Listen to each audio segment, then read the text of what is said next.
Now, we see compassion as a motivation. And what that means is there are two parts to it.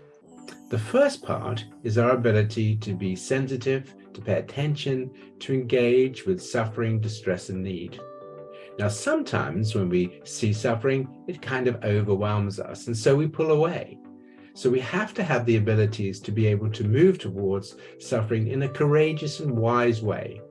But once we have moved towards it, we then have to work out what is likely to be helpful.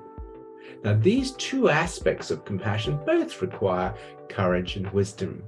For example, if I see somebody fall into a fast-flowing river and I jump in to save them, that may seem courageous, but not very wise if I don't know how to swim, because then both of us end up dead.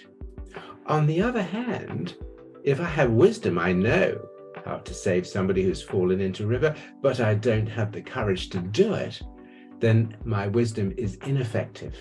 So at the root of compassion is courage and wisdom to address suffering, both to be aware of it, to understand its causes, but also to take the actions that are needed to alleviate and prevent it.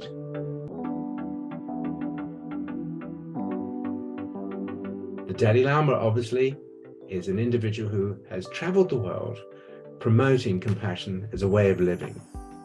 Other people, particularly in America, for example, are people like Philip Zimbardo, who has his own organization called Heroic Compassion, and that's well worth looking up.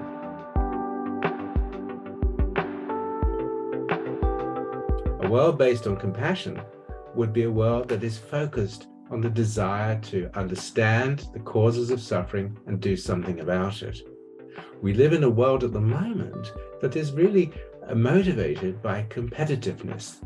It's a me-first world, unfortunately, in spite of the fact that there are many, many, many people around the world who are, of course, doing wonderful things.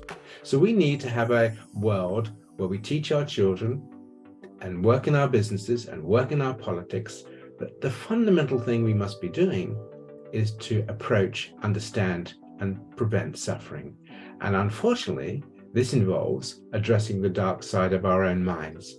If you look at the last 4,000 to 5,000 years, with our wars, our tortures, our slavery, the Roman games, the treatment of women, I'm afraid the story is not a good one. Humans are potentially one of the most vicious and nasty species that have ever existed. And this is a great tragedy because we are also potentially one of the greatest minds that can bring compassion to the world. If you look at what we've done with our medicine, for example, some of our technologies, if we put our minds to compassion, we can achieve great things.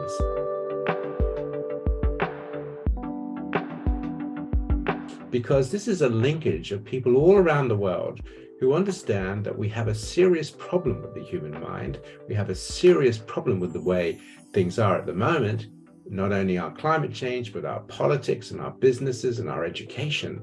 And that if we can promote compassionate ways of thinking in these different domains of our lives, then our world will indeed improve. It takes courage and it takes wisdom, but compassion is probably the most important, the most courageous, the most needed motivation in the world today. And you can be part of bringing that about. So do join and hope to see you soon.